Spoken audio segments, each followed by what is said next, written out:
Our world is a fast-changing hombre these days. With things going on, it'll cause your hair to stand on end. Makes me realize that this old world of ours needs some really good people to cross our paths. People to help us stay anchored in our souls, but moving forward in our lives. I'm talking about people that don't just care deeply, but also do something about it. Something to make the world, or at least their part of it, a better place. Oftentimes changing the very trajectory of the lives they touch for the better. If you haven't ever known someone like that, well, I'd like to tell you about someone exactly like that. His story is truly one that inspires others. It is a reminder that good old hard work, determination, and a willingness to take a risk can pay off in the end. Still can today. His name has become synonymous with cattle, ranching, quarter horse racing, and overall cowboying. If you don't believe me, just ask almost anyone in the cattle industry if they know the name Johnny Trotter, and you'll probably get a response like, "Of course I know that name." Born the son of a Methodist minister who moved all around West Texas, Johnny came to realize early on that he really only wanted to be one thing. He wanted to be a cowboy. While his father was leading a church in Abilene, Texas, he found out a friend of his dad's owned a horse. So as a preschooler, Johnny learned to ride. Not long after that, his daddy was assigned to the Methodist Church in Dumas, Texas, and you guessed it, Johnny got himself his own horse. Dumas, where ranching is a way of life, turned out to be a perfect spot for a young boy hoping to learn the ways of a cowboy. Before Johnny knew it, a friend of his dad's came along and said he needed Johnny and his horse to help feed cattle, and he even got to do some branding. He was definitely in his sweet spot. But as life goes for a minister's family, the Trotters loaded up and moved to Hereford, Texas, right as Johnny was entering high school. As hard as that had to be for a teenage boy, there probably hasn't been a more fortuitous and prodigious event in a young man's life. Hereford, Texas, would soon become the very heart of the cattle feeding industry for the entire country.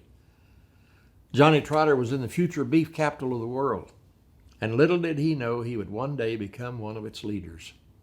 From that point on, there was nothing but hard work and dedication that marked young Johnny's life. He did everything a cowboy could do, from day working after school and on weekends to caring for and doctoring cattle. Johnny did it all. Then another, how shall I put it, serendipitous meeting occurred when he met Shirley Garrison. Shirley was the man who first partnered with Johnny in the 70s, and the two were partners when they bought Bar G Feed Yards in 1983, the one Johnny still owns today. Johnny is president and general manager of the operation, supervising the marketing of 200,000 to 250,000 fed cattle per year, along with 10,000 acres of wheat and 1,500 acres of corn used in the feed yard.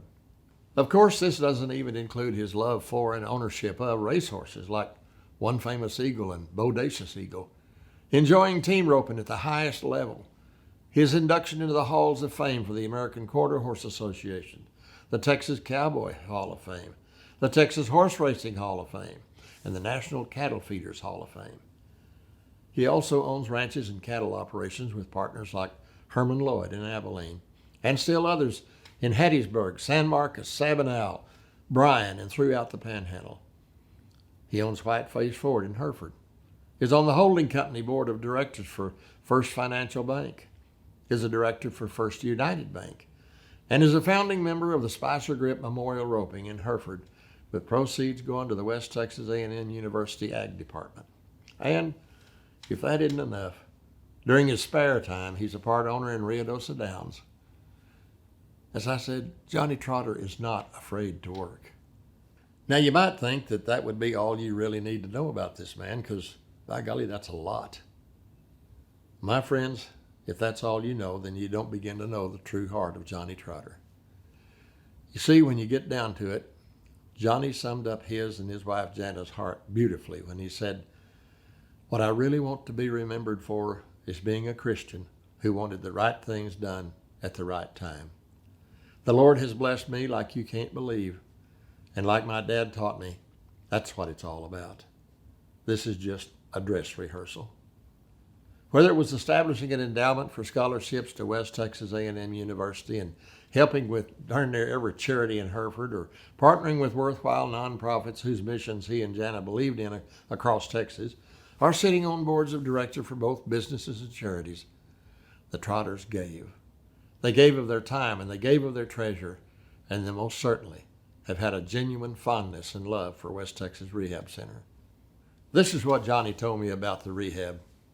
He said, Red, when Shelley Smith was running the rehab, he had the unique ability to pick out guys in different communities that could help with the Cattlemen's Roundup for Crippled Children, as it was called back then. A business partner of mine, Bud Thurber, was involved and got me involved. We'd go around and get guys from the community to donate the animals.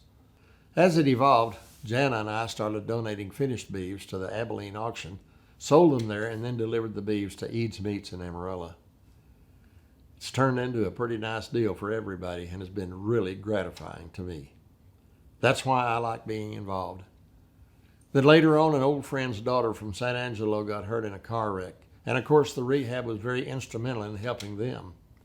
That made it even more personal and special for me to help with the rehab, to kind of take the lead on it. I saw guys like Ken Murphy, Scott Deucer, Mike and Jim Alexander, Bob Morehouse, Herman Lloyd, all good friends of mine who had been involved for years. It's been a lot of fun to have a relationship that way. So I'd say it's a camaraderie type thing. Likes attract, and you want to be associated with people that share a common goal. It's a great cause that helps a lot of people, and I'm proud to be a part of it and to be friends with Woody and now Steve and all the people that are associated with it. Well said, Johnny. You and I never know who might cross our paths, changing the very trajectory of our lives. We at West Texas Rehab are certainly grateful Johnny Trotter crossed ours. So Johnny, my dear friend, on behalf of all of us at West Texas Rehab and the countless patients you've helped, it is my great honor and overwhelming privilege to present you the 2022 Harry Holt Award.